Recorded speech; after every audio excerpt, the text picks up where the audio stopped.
Hello everyone. අද දවසේ පාඩෙමුණු ඔයාට වටිනා කියන දෙයක් කියලා දෙන්නයි මේ සූදානම් වෙන්නේ. බැලූ බැල්මට මේ වාක්‍ය සියල්ල එක වගේ. මට ඕන වුණා, මට අවශ්‍ය වුණා, මට බෑන්නා, මට කිව්වා, මට ඇහුණා, මට ආදරය කළා, මට තේරුණා, මට අවවාද කළා. මේ ඔක්කොම ඇහෙනකොට කියවනකොට ඔයාට එක සමානව පේනවා සිංහල භාෂාවෙන්. නමුත් ඔයා දන්නවද මේ අතර ලොකු වෙනසක් තියෙන බව? අන්න ඒ වෙනස දැනගන්න ඕන අය පාඩම මුල ඉඳන් අවසානයේ දක්වා හොඳින් ශ්‍රවණය කරන්න ඕනේ, හොඳින් නරඹන්න ඕනේ. මට ඕන වුණා. I wanted. මට ඕන වුණා.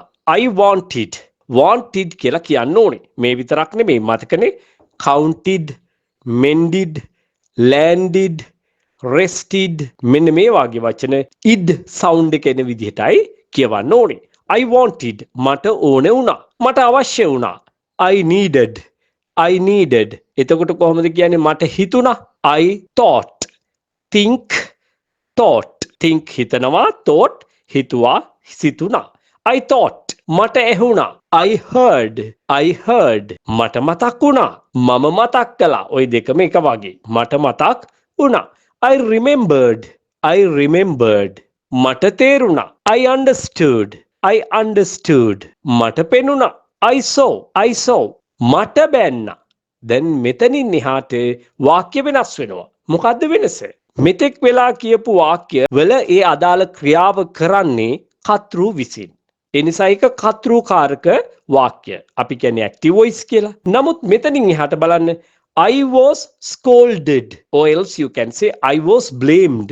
මට බැන්නා. දැන් ක්‍රියාව කරන්නේ මම නෙවෙයි.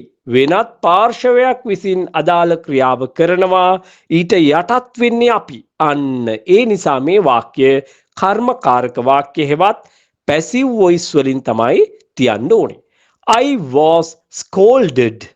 ඒ වගේම මෙතන ප්‍රධාන ක්‍රියාව වෙන scolded එහෙම නැත්නම් blamed තියෙන්නේ past participle verb එකෙන්. I was scolded. I was blamed. මට බැන්නා. මට කිව්වා. දැන් මෙතනදිත් බලන්නකෝ මම කිව්වා කියලා නෙවෙයි කියන්නේ. මම කිව්වා කිව්වනම් I told. I told. මට කිව්වා කියනකොට I was told. I was told. නමුත් මෙතනදී told කියන්නේ past participle verb එක ඊට කලින් කියපු I told කියනකොට ගන්නේ past tense එක. tell, told, told. I told කියන්නේ මම කිව්වා. එතන තියෙන්නේ දෙවනි ක්‍රියාපදය, දෙවනි තීරුවේ ක්‍රියාපදය. I was told කියනකොට passive voice වාක්‍යයක්. එතකොට අනිවාර්යයෙන්ම තියෙන්න ඕනේ තුන්වන තීරුව හෙවත් past participle verb එක. මට දුන්නා. මෙතනදී සිද්ධ වෙන්නේ වෙනත් පාර්ශවයක් විසින් මට දුන්න දෙයක් ගැන කියන්නේ. ක්‍රියාව කළේ එතකොට වෙන කවුරුවත්. අන්න ඒ නිසා මේකත් passive voice වෙන්නට ඕනේ. I was given. I was given. මට දුන්නා. I was assaulted. I was assaulted. මට ගැහුවා. මට ප්‍රහාරය එල්ල කළා. I was assaulted. මට ආදරය කළා. I was loved. I was loved. මම ආදරය කළා කිව්වනම් I loved. I loved. මට ඉගැන්නුවා. වෙනත් පාර්ශවයක් විසින් කියන එක කියවෙනවා. මට ඉගැන්නුවා. I was taught. teach, taught, taught. I was taught. මට ඉගැන්නුවා. අපි නිකමට හිතමු මෙහෙම මම ඉගැන්නුවා. මම ඉගැන්නුවා. I taught. නමුත් එතනදී teach, taught, taught කියලා ක්‍රියාපද තුනක් තිබුණාට අපි භාවිතා කරන්නේ I taught මම ඉගැන්නුවා කියනකොට දෙවන තීරුවේ ක්‍රියාපදයක් I taught. නමුත් මට ඉගැන්නුවා කියලා passive voice වලින් කියනකොට අනිවාර්යයෙන්ම තුන්වන තීරුව හෙවත් past participle verb එක යොදා ගන්න ඕනේ. I was taught. මට අවවාද කළා. ඒ විදිහටමයි. වෙනත් පාර්ශවයක් විසින් කියලා තියෙන්නේ අවවාද කරලා තියෙන්නේ මට. එහෙනම් I was advised. I was advised.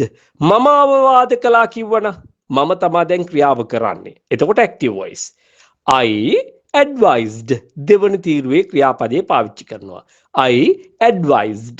මට අවවාද කළා කියනකොට passive voice වෙනවා. එතකොට තුන්වන තීරුවේ ක්‍රියාපදයේ යොදාගෙන I was advised කියලා වාක්‍ය නිර්මාණය කරනවා. එහෙමනම් අපි සුපුරුදු විදියටම අද දවසේ ඉගෙන ගත්තේ මොනවද කියලා ඉක්මනින්ම බලාගෙන යමු. මට ඕනේ වුණා. I wanted. I wanted. මට අවශ්‍ය වුණා. I needed. I needed. මට හිතුණා. I thought.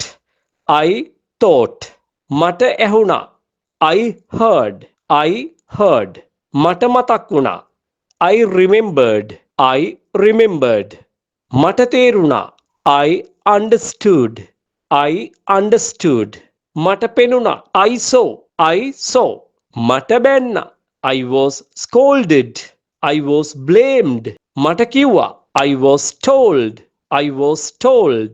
මට දුන්නා. I was given. I was given. මට ගැහුවා. I was assaulted. I was assaulted. මට ආදරය කළා. I was loved. I was loved. මට ඉගැන්නුවා. I was taught. I was taught. මට අවවාද කළා. I was advised. I was advised. මෙන්න මේ විදිහට ඔයත් ඔයාගෙම කියලා වාක්‍ය නිර්මාණය කරගන්න.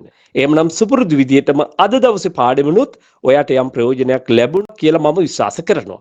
ඔයත් එහෙම හිතනවා නම් ලයික් කරන්න, කමෙන්ට් කරන්න. ඒ වගේම අමතක නොකර ඔයාගේ හිත මිතුරන් අතරේ මේ වීඩියෝව ෂෙයා කරන්නත් අමතක කරන්න එපා. එහෙමනම් යලිත් ඉක්මනින්ම හමු වීමේ බලාපොරොත්තුවෙන් මා ඔබෙන් සමුගන්නවා.